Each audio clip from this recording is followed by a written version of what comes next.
Hello ਦੋਸਤੋ, ਤੁਸੀਂ ਦੇਖ ਰਹੇ ਹੋ ਮੇਰਾ YouTube channel Ranjit institute of mathematics ਤੇ ਆਪਾਂ ਕਰ ਰਹੇ ਹਾਂ class 10th chapter number 9th।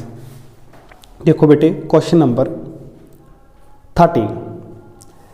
As observed from the top of 75 meter high lighthouse from a sea level, the angle of depressions of two ships are 30 and 45. If one ship is exactly behind the other on the same side of the lighthouse, find the distance between the two ships.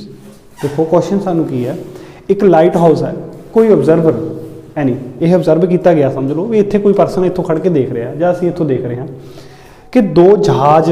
Light house समझ दो की हुंदा? Light house का पता ना की हुंदा? Light house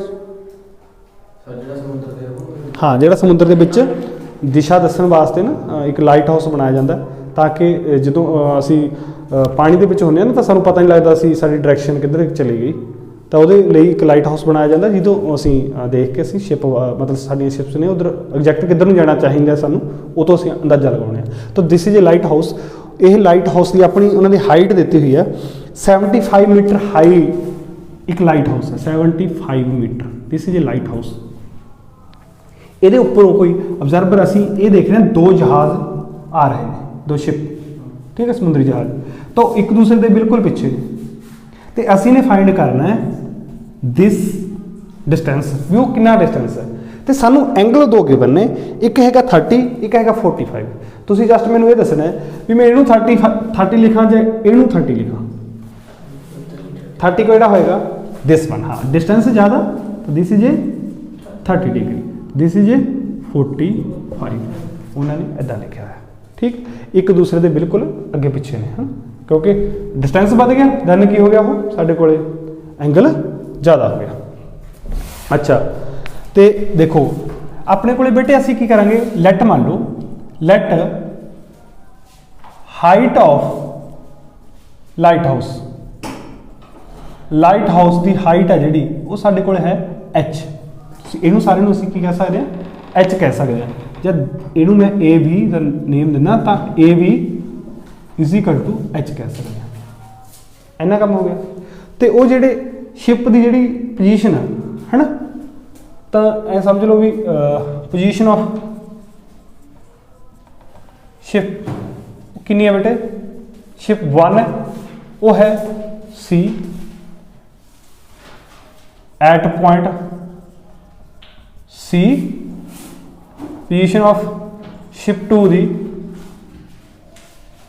2 number at point D कह लो, कुछ भी कह लो, उन्होंने पोजीशन सी तो डी पॉइंट दे लो, वो आ रहे हैं जी ऑन दी वे ने लाइट हाउस वाल आ रहे हैं, ठीक।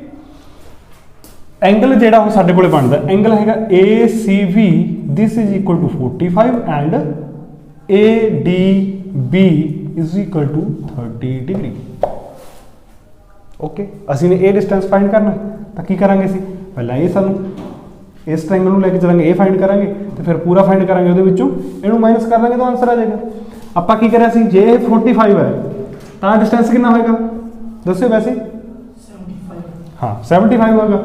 जो ऑब्जेक्टिव टाइप क्वेश्चन च भी एडा बड़ा ऑब्जेक्टिव टाइप च आ जाए, तुम कुछ नहीं देखना, एंगल देखना, तो यह सेम होएगा। पता है इक्वेलेटरल ट्रायंगल होंगी है, इक्वेलेटर नहीं आइसोसेलेस ट्रायंगल होंगी है, दो साइड बराबर हो जाएंगी, दो एंगल बराबर होंगे, ये 45 में होगा, ये भी 45 क्योंकि एक तो 90 था ना।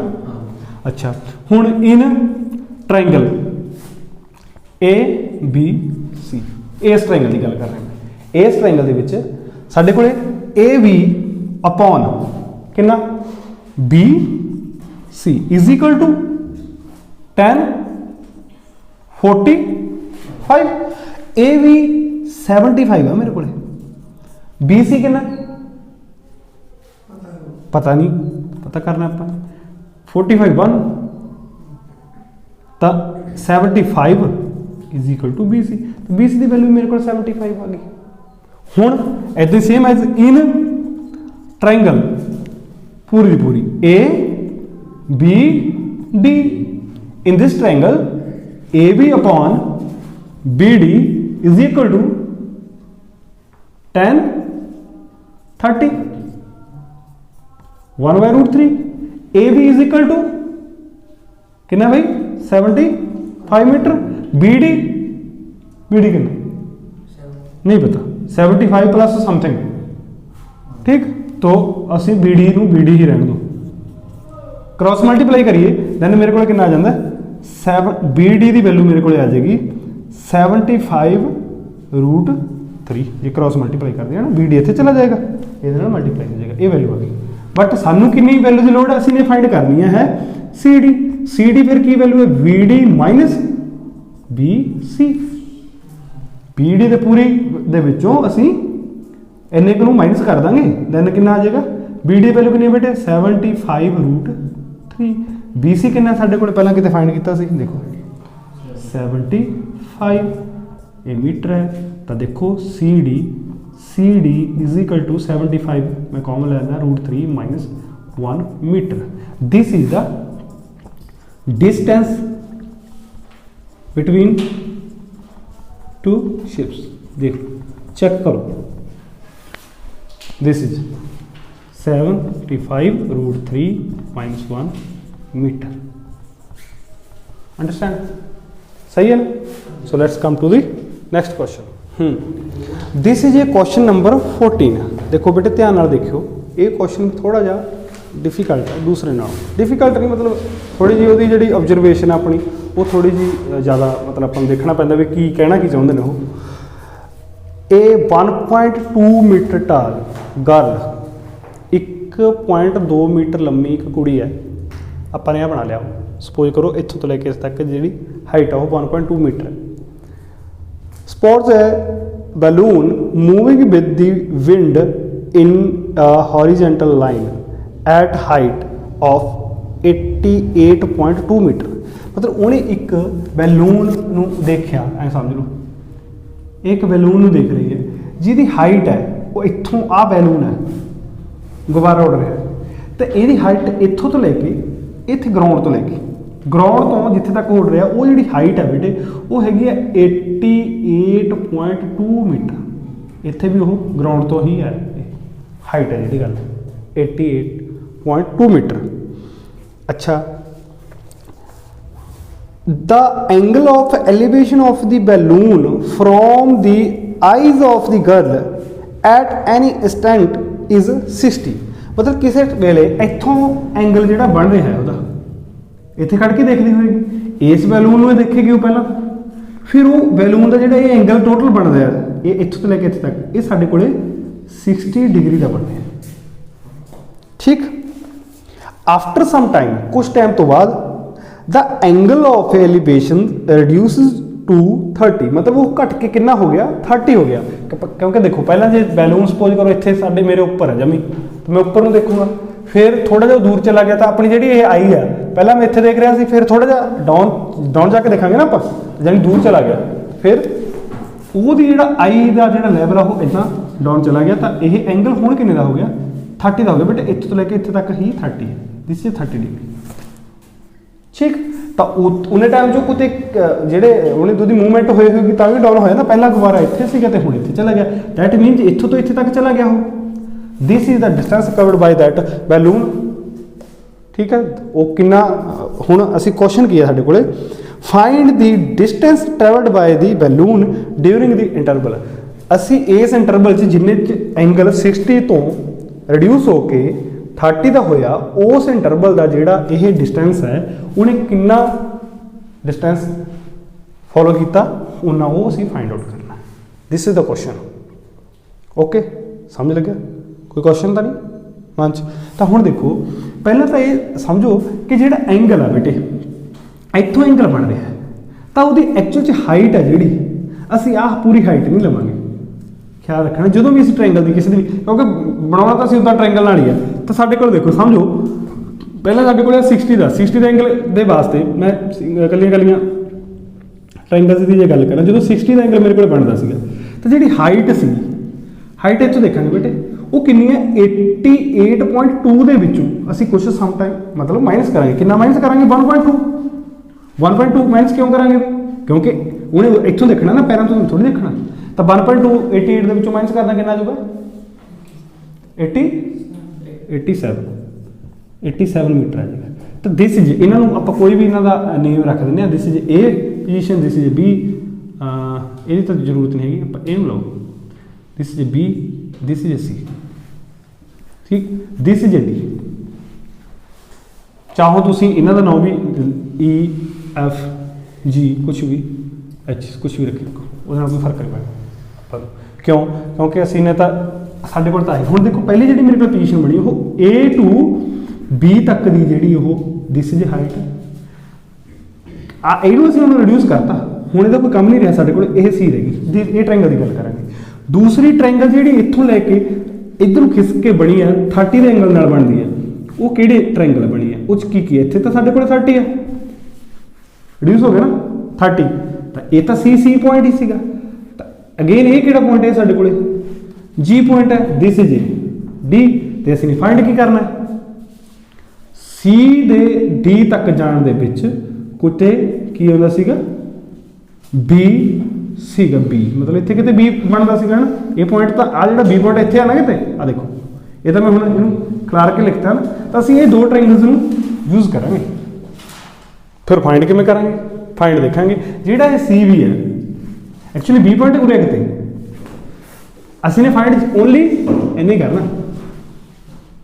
ठीक, असीं तो आही फाइंड करना ना, तो असीं सी डी फाइंड करने वास्ते बी डी फाइंड करने वास्ते सॉरी की करांगे, पूरे दे विचों सी डी दे विचों सी बी माइनस कर देंगे तो बच जाएगा तुहाडे कोल। सिंपल, ये तो समझ रहे हो ना बी पॉइंट इत्थे हैगा। चलो हुण आपां करदे हां सॉल्व। पहला मैटर लिखो, देखो लैट जिहड़ी हाइट है, हाइट ऑफ बैलून दी है वो बेटे ए अपन ने कितना कहा, ए बी कहा ना, A B, not from ground, ground तो नहीं, ग्राउंड तो हैगी उहदी 88.2, मैं ओनली कित्थों लूंगा, let height of balloon A B from कित्थों आई लेवल तो, फ्रॉम आईज लेवल, ठीक है, ऑफ गर्ल, मतलब गर्ल दे आई लैवल की गल कर रहे हैं, हमें गर्ल दे आई लैवल तो वह जोड़ा डिस्टेंस है उन्होंने असीं कह रहे हैं एच, असीं वही फाइंड करना, दिस इज एच। तो बनता कितना जे असीं वो एच की गल करिए 88.2 माइनस 1.2, ये की है, ये हाइट जी असीं फाइंड करिए, ये तो हाइट हैगी सी, हाइट फ्रॉम ग्राउंड तो लैके माइनस जिहड़ा हाइट ऑफ गर्ल, गर्ल की हाइट में सबट्रैक्ट करता, साढ़े को कितना आ गया बेटे 87 मीटर, दिस असीं इहनूं यूज करांगे।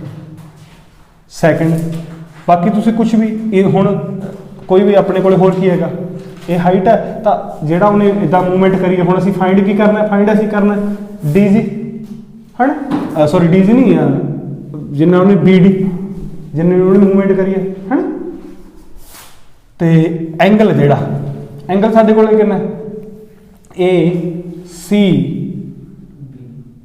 B is equal to 60 degree, होर एंगल ए नहीं जी सी बी या डी कह लो इज इक्वल टू 30 डिग्री। ये ख्याल रखना है एंगल कितों आए ने, किमें आए, इसको पता होना चाहिए, ठीक। इन्नी गल होगी तो अपना मसला हल हो गया।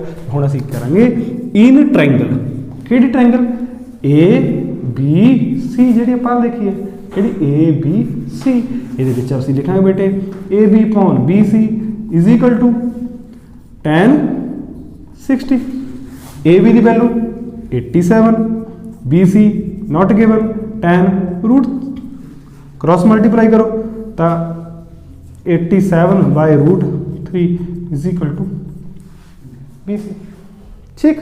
हुण इन ट्रायंगल किहड़ी जी डी सी, उच असीं लिखांगे G D upon D C is equal to tan 30, tan 30 की वैल्यू होंगी 1/√3, जी डी कितना,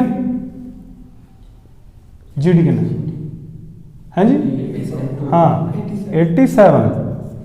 DC कितना नहीं पता है ना, CD पता नहीं ना सानू, C तो लैके D तक या D तो लैके C तक सानू नहीं लेंथ नहीं पता। तो हुण असीं की करांगे क्रॉस मल्टीप्लाई। तो साडे कोल कितनी आ गई DC की वैल्यू साडे कोल आ गई बेटे 87√3। ओके पल्ले पई गल। अच्छा जी हुण असीं ने फाइंड की करना बेटे, देखो आ तां असीं दोनों फाइंड्स कर लियां, BC भी फाइंड कर ली। हाँ जी दो जी कितने ले रखे उत्थे जी, इत्थे कुछ और कर लो, एच कर लो, हुण ठीक हो गया। वो तो पॉइंट में असीं यूज ही नहीं कर रहे ना, वैसे तो वैसे ही लिखता जी, तुसीं ना भी लिखो ये पॉइंटां की तो असीं गल ही नहीं करी ना किते, वैसे इत्थे असीं आह ले लिया ना अपने समझ मुताबिक। तुसीं वो तां है जे तुसीं इत्थे डिटेल च होर डिटेल च लिखना होवे ना, भी मैं लिखना होवे भी इहदी हाइट नूं मैं लै रहा CE, तो फिर तुहानूं वो पॉइंट की लोड़ पऊगी, अदरवाइज कोई लोड़ नहीं पैंदी। तुसीं चाहो इदां लिखो, जां जे तुसीं एक फिगर ਇਹ ਡਾਇਗਰਾਮ ਜਿਹੜੀ ਪੂਰੀ ਸਹੀ ਬਣਾਈ ਹੈ ਤੇ ਤੁਸੀਂ ਲਿਖਿਆ ਭਾਵੇਂ ਥੋੜਾ ਬਹੁਤਾ ਘੱਟ ਵੱਧ ਹੋਵੇ, ਕੋਈ ਪ੍ਰੋਬਲਮ ਨਹੀਂ ਹੈਗੀ। ਤੁਹਾਡੀ ਅੰਡਰਸਟੈਂਡਿੰਗ ਕਿੰਨੀ ਹੈ ਤਾਂ ਉਹਦੇ ਨਾਲ ਤੁਹਾਡਾ ਕੁਐਸਚਨ ਬਿਲਕੁਲ ਠੀਕ ਹੋਏਗਾ। ਤੁਹਾਡੀ ਇਹਨੂੰ ਤਾਂ ਤੁਸੀਂ ਜਿੰਨਾ ਜ਼ਿਆਦਾ ਰਿਪੀਟ ਕਰੋਗੇ, ਜਿੰਨਾ ਜ਼ਿਆਦਾ ਰਿਵਾਈਜ਼ ਕਰੋਗੇ, ਉਨਾ ਜ਼ਿਆਦਾ ਤੁਸੀਂ ਇਹਨਾਂ ਨੂੰ ਚੀਜ਼ਾਂ ਨੂੰ ਆਪਣੇ ਹਿਸਾਬ ਨਾਲ ਲਿਖ ਸਕਦੇ ਹੋ।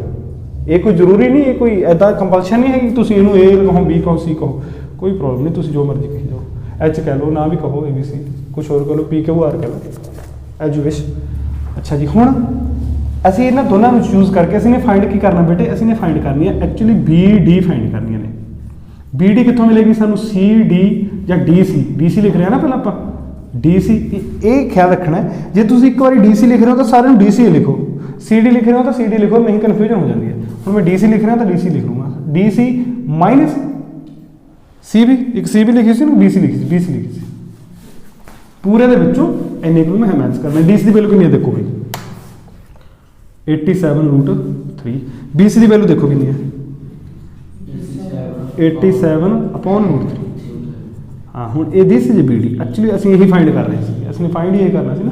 तो एलसीएम ले लो बेटे √3 87√3 दी √3 नाल मल्टीप्लाई करांगे की हो जाएगा, ओनली 3 बचेगा क्योंकि कैंसल हो जाता ना 87।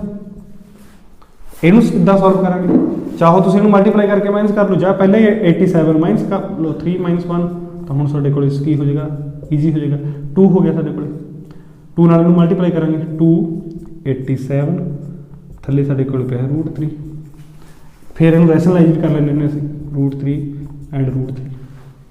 अगेन इनू की लिखांगे असीं बेटे 87 × 2 नीचे ओनली 3 आ गया एंड √3। तो 87 टेबल च देखो कैंसिल होंगे, 3 2 जा 6 9, फिर 29 2 नाल मल्टीप्लाई करिए कितना आएगा 58√3। यह इन्ना मीटर उन्हें डिस्टेंस कवर किया, जो भी सीगा अपना वो लिख दो BD, देखो चेक करो, right this is the answer 58√3 metre. Okay तो दुबारे जे इनू समझना हो देखो बेटे, अपने कोले की सीगा एक गुब्बारा सीगा, वो उड़ रहा सी किसी डिस्टेंस ते है ना, बैलून। दैन उस बैलून की असी हाइट तो सानू पता ही है, उन्होंने दसिया पर ग्राउंड तो दसिया, असी अपने आई लैवल तो चेक करना, इस करके इनू माइनस कर देंगे। फिर दूसरा की है, उन्हें बैलून ने कुछ डिस्टेंस कवर किया, जिन्ना एंगल बनता 60 तो लैके 30 तक, जिन्ना उन्हें एंगल 60 तो 30 तक बनाने च कितना कवर कर लिया होगा, असी ने ये फाइंड करना सीगा। तो इनू इस तरह से आह जिहड़ियां आ 2 फिगर्स मैं बनाईयां ने, इन्हां नूं समझना जरूरी है, तो ये तुसीं इदां ही बना के उन्होंने सॉल्व करना है ना, सॉर्ट आउट करना। हाँ दोस्तों, जे तुहानूं मेरी वीडियो चंगी लगी तो अपने दोस्तों नाल शेयर करो, तो जे तुसीं मेरे चैनल ते नवें हो तो मेरे चैनल नूं सबसक्राइब करो। Thank you.